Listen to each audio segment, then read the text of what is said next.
You know, when you look at a digital clock, time feels like this incredibly rigid, kind of human-made thing. Oh, absolutely. Just flashing numbers on a screen, subtly demanding that you, I don't know, hurry up. Like you have to answer that email or hit some massive life milestone by the time you turn 30. Right, it's relentless. Hmm. But then you walk outside, you look at a tree, and you realize nature has a clock too. Yeah, And it is just completely indifferent to your anxiety. totally. Nature doesn't rush a single thing, and yet absolutely everything gets accomplished right on time. Yeah, exactly. So, welcome to today's deep dive. We are looking at a wildly provocative idea from the philosopher Sweffing. It's written in an essay from November 2022 called The Application of the Way of Nature in Daily Life. It's such a fascinating piece. It really is. And our mission today is to explore the core premise of this text. The author argues that nature has an optimal, immutable rhythm, and that literally all human suffering, I mean, from your personal anxiety to macro level economic collapses, it all stems from one thing. Our unique, subjective ability to deviate from that rhythm. Exactly. We basically refuse to accept nature's timeline. We Yeah. constantly try to force things to happen faster than they naturally should.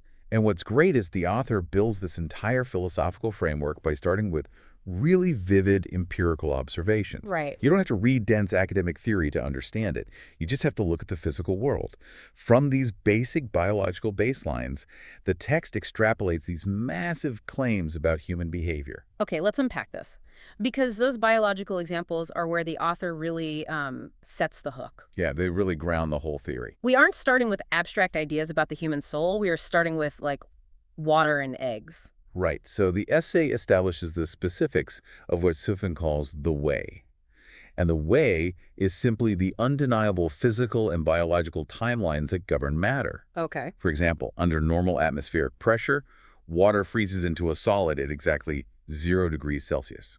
It melts above zero, and it evaporates into a gas at 100 degrees. There's no negotiating there. Exactly. You cannot bargain with the water to boil at 50 degrees just because you are in a hurry to make pasta, right? Yeah, that makes sense. Or consider an egg. Under normal conditions, an egg requires 21 days of incubation to hatch into a chicken. You can apply all the willpower, motivation, and positive thinking in the world. But you cannot negotiate with that egg to hatch in 10 days. Precisely. It's just biologically impossible. And the most detailed example the author shares is the 100-day corn cycle. The text lays out the mechanism day by day to show just how unyielding this process is. It's a great example. You take a corn seed and put it in moist soil. It takes 1 day to germinate. It takes 1 week for that little shoot to break the surface of the dirt. At 27 days, it starts growing new leaves. You're right. It's a very specific schedule. Yeah, and then at 52 days, you get the corn silk and the male pollen at the top of the stalk. Finally, at around 90 to 100 days, the cob is fully mature and ready for harvest. The author actually uses a really beautiful phrase here. Water flows naturally, and when the melon is ripe, it falls off the vine. I love that. But it brings us to the core conflict, right? Yeah. Because if all things in the universe follow this natural, unhurried progression, where do we fit in? Well, the text points out that humans are undeniably a natural species. I mean, we are made of the same carbon and water as the corn. We are bound by the ultimate laws of this program, like cellular aging and eventual death. Sure. However, unlike the corn seed or the water, we possess subjectivity and thinking. Right. We have a prefrontal cortex that can simulate the future, imagine a different outcome, and critically get incredibly impatient that the outcome hasn't happened yet. That subjectivity is exactly what gives us the unique ability to disrupt these natural timelines. We're sort of the only species that actively tries to rewrite the biological code of our own existence. Okay, but wait, I struggle with this a bit. Because if I just sit around waiting for a 100-day harvest in my career, I mean, I'm going to get fired. Sure. My boss wants the project done by Friday, not when the metaphorical melon falls off the vine. So how does this philosophy actually survive in the real world? Like, if everything naturally follows a timeline, is our human ability to think and rush things our ultimate fatal flaw? What's fascinating here is the author's underlying formula, which directly answers your skepticism. The author posits a strict cause and effect relationship. Okay, what is it? Adhering to the way, which means respecting that 100-day timeline and doing the slow, necessary work every single day, equals a stable, harmonious society and deep personal happiness. And violating it. Violating it guarantees turbulence and endless suffering. The author's view is that taking shortcuts in your career might give you a temporary illusion of success, but you are essentially planting a corn seed, waiting 3 days, and then screaming at the dirt to give you a cob. Wow, screaming at the dirt. I mean, when you put it like that, agricultural impatience is just It absurd. really is. But let's pivot to how this actually destroys our bank accounts and our peace of mind. Because the text goes incredibly hard after the trap of instant gratification, specifically this modern obsession with sudden wealth. Yeah, the essay moves directly from the farm into the modern economy here. Yeah. It targets the cultural desire to secure your first bucket of gold overnight. Which is so relevant. I mean, our culture absolutely idolizes the overnight success. We obsess over the 30 under 30 lists, the crypto millionaires, and, the people who flipped a stock and bought a mansion. Oh, Cody. But Weffing completely tears down this narrative. The text argues that wanting immense wealth quickly, whether that's through gambling, stock speculation, or corruption, is a severe biological violation of the way of nature. And it is vital to understand the mechanism behind this claim. The author isn't just making a moral judgment or wagging a finger at greed. Right. The text frames sudden wealth as a severe psychological and physiological hazard. When a human skips the slow, day-by-day accumulation of value, the human equivalent of that 100-day corn cycle, the results are just catastrophic. Yeah, the essay claims that getting rich too quickly literally warps your physiological functions and even your gestures. It changes how you physically move through the world. Think about it like scuba diving. If you are deep underwater and you shoot up to the surface too fast, you get decompression sickness, the bends. Right. Nitrogen bubbles form in your blood, and it can literally kill you because your body didn't have time to acclimatize to the changing pressure. Oh man, that is a perfect way to look at it. Sudden wealth gives you financial bends. Exactly. Your external reality, the bank account, the mansion, has moved exponentially faster than your internal capacity to process it. Because you skipped the steps. Right. You didn't undergo the natural evolution, the slow building of character, resilience, and wisdom required to sustain that level of power. Consequently, you experience extreme psychological distortion. And your desires just inflate uncontrollably. Yes. You become paranoid about losing the money, which strains your relationships and fills your daily life with intense anxiety. You hold the wealth, but internally, you are still a fragile seedling trying to support the weight of a fully grown ear of corn. And the stock simply snaps. Exactly. The text actually lists other everyday examples where we try to force an unnatural timeline, and they are honestly so relatable. Oh yeah, like what?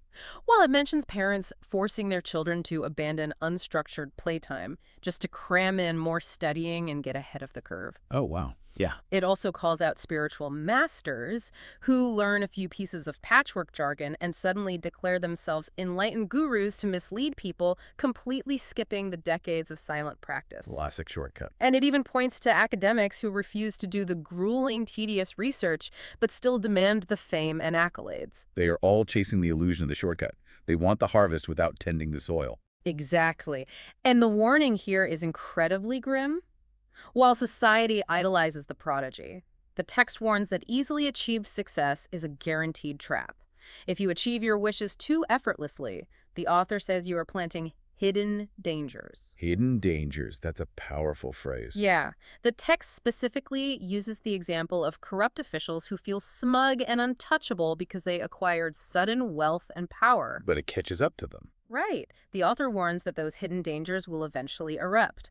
By bypassing the natural rhythm, those officials are setting themselves up for prison or even kidnapping and murder down the road. Because their arrogance blinds them to the fragility of their position. Precisely. Well, that external destruction, the ruined careers, the shattered relationships, that's only half the equation.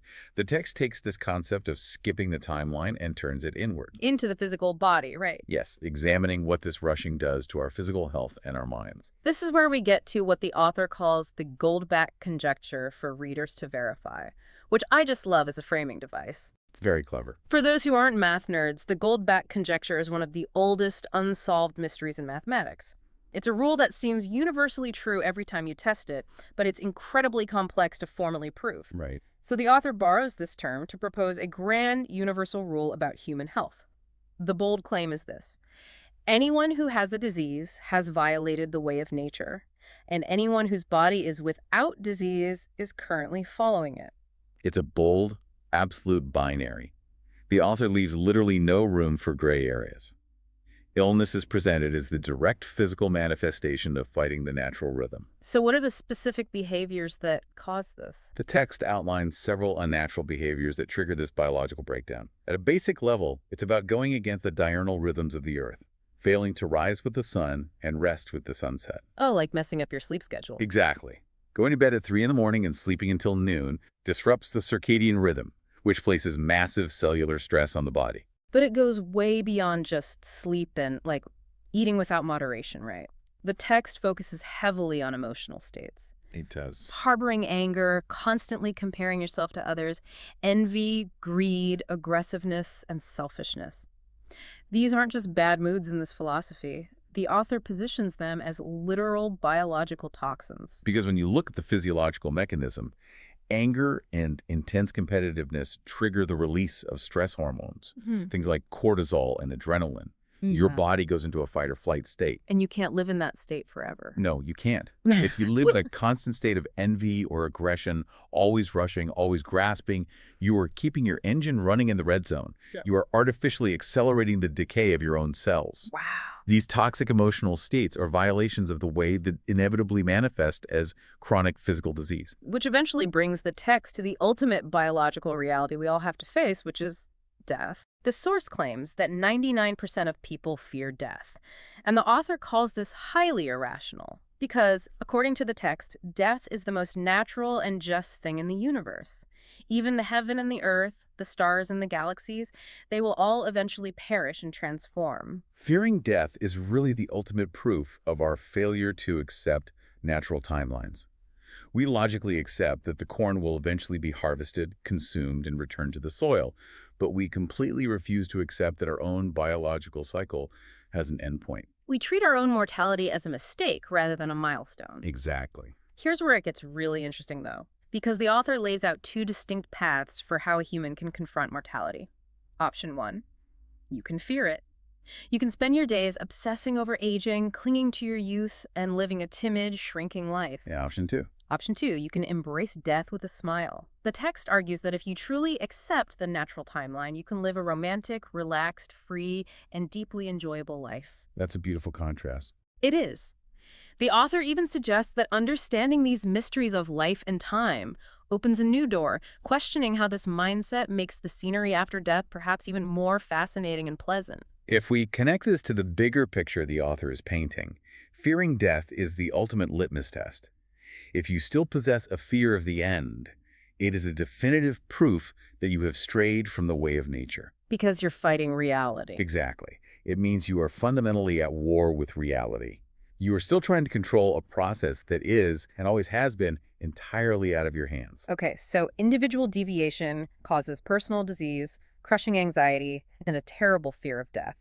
But the text scales this exact same logic all the way up to the macro level. It does, yeah. It attempts to explain why entire societies and nations either prosper or collapse into poverty. And the sociological and economic claims rely on the exact same blueprint we saw in the cornfield. The author introduces what is described as a spell of poverty. A spell of poverty. Yeah. The text observes that impoverished places tend to suffer from more disasters, both natural and human-made. But the mechanism behind this is psychological stagnation. People living in these closed-off, impoverished conditions tend to become conservative, narrow-minded, selfish, and mutually harmful. The author actually compares them to birds to illustrate this stagnation. Right. Look at eagles or sparrows. Whether they migrate across continents or stay in a local forest, they are constantly actively busy surviving. They are deeply engaged with the dynamic flow of their environment. So they are in tune with the rhythm. Exactly. The text argues that impoverished regions are not busy in this natural, engaged way. They've become isolated. They recycle the same stale ideas and close themselves off from new energy, which means they have fallen off the path of the way. To counter that societal stagnation, the author brings up a fascinating rule about diversity and immigration. Oh, this part is really interesting. Yeah. The text quotes a saying, "The one who steals will not become wealthy, and the one who treats guests well will not be poor." I like that. The core argument is that an open door brings wealth. The source points directly to the United States as a prime example of a prosperous, civilized nation, and it explicitly attributes that prosperity to the fact that the U.S. embraces multi-ethnic, multi-faith, and multilingual immigrants. The text specifically notes that 15.3% of the U.S. population are immigrants. In the author's framework, a nation is essentially like an ecosystem. Right. A closed-off, isolationist country is like a monocrop farm. It only grows one type of plant, which makes it incredibly fragile. One disease can just wipe out the entire harvest. Right, there's no resilience. Exactly. But a diverse country is like a rainforest. You have countless different species, different cultures, ideas, and perspectives all crashing together. That biodiversity creates an intellectual ecosystem that is resilient, adaptable, and deeply aligned with the natural order. And that concept of organic ecosystems seamlessly transitions into the author's final, highly specific societal claim regarding economics, the battle between market economies and planned economies. Oh, yeah. When you observe nature, it completely self-regulates. No human manager stands in the middle of a forest dictating how tall the oak tree should grow, or managing the reproductive cycles of the deer. The populations regulate themselves through complex, decentralized interactions. So nature manages itself. Yes. Therefore, a market economy, which relies on organic, self-regulating forces of supply and demand, aligns perfectly with the way of nature. While a planned economy. A planned economy relies on heavy government intervention. It is a centralized group of humans trying to artificially manage the natural flow of millions of people's decisions. Which goes against the rhythm. According to the text, this always disrupts the natural order. Just as human intervention in an ecosystem might accidentally cause droughts, floods, or pest infestations, government intervention in an economy inevitably leads to poverty and backwardness. The author states plainly that the more government intervention there is, the worse the situation becomes.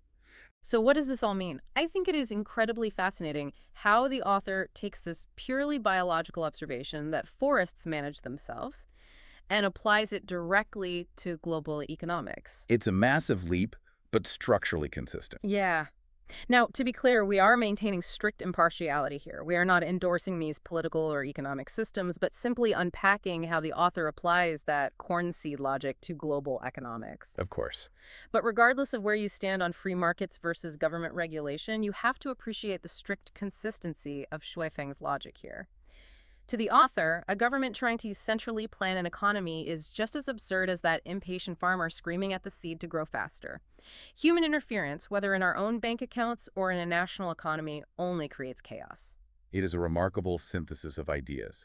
We have moved all the way from the 100-day cycle of a germinating corn seed to the psychological destruction of sudden wealth to the root causes of physical disease. And finally, to macro-level prosperity brought by biodiversity and free markets. Exactly. The author uses a single, unifying theory to explain all of it. Everything comes back to trusting the unmanaged, natural rhythm of the universe. The source concludes with a definitive theological statement to tie this massive framework together. Which is? The way of nature is, in fact, the way of the greatest creator. Wow. It really makes you evaluate your own timeline. As you listen to this, I want you to reflect on your own life right now. Where are you trying to force a harvest on day 3? That's a great question to ask yourself. Where are you fighting the natural, slow timeline of your own career goals, your physical health, or your relationships? Are you demanding the cob before the leaves have even had a chance to grow? It is a sobering reflection, Yeah. really. We're just endlessly conditioned to seek the shortcut, to find the quick life hack that somehow bypasses the tedious work and the long waiting period. Yeah, we are. But I want to leave you with one final lingering question. The thought that builds entirely on the logic we've explored today, but perhaps turns it back on itself just a bit. Okay, let's hear it. The text argues that humans uniquely possess subjectivity and thinking, which gives us the ability to deviate from nature and cause our own suffering. But if we are entirely a natural species, birthed by this very same universe, isn't our subjectivity also a product of nature? Oh, that is the ultimate paradox of the human condition right there. Right. If human ambition, that burning desire to intervene, to invent, to rush the harvest, and to constantly push boundaries is naturally ingrained in our biology, is it truly a deviation from the way? Or is the human struggle against nature, our constant, messy, impatient striving to build and grow faster, actually just part of our natural process? That is deeply profound. It's definitely something to chew on the next time you find yourself staring impatiently at the clock. Thank you so much for joining us on this deep dive. Keep questioning, keep exploring, and we'll catch you next time.